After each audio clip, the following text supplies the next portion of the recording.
వాళ్ళు వీళ్ళు ఎన్నెన్ని అన్న పసి పిల్లవాడు నవ్వాడు.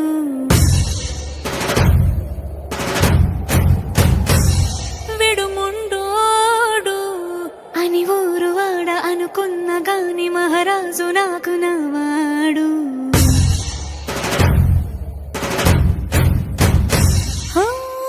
మాట పెడుసైనా మనసులో వెన్న రాయిలా ఉన్నవాడిలోన దేవుడెవరికి తెలుసును నాకన్నా. సూసేకి అగ్గిరవ్వ మాదిరే ఉంటాడే నా సావే.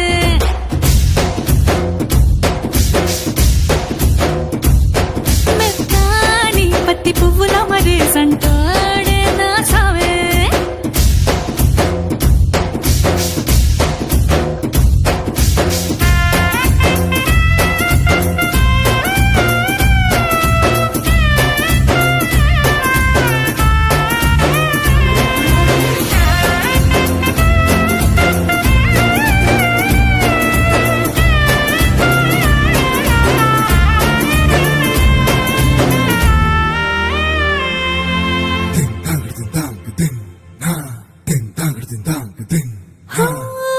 ఎర్రబడ్డ కళ్ళలోన కోపమే నీకు తెలుసు, కళ్ళలోన దాచుకున్న చెమ్మన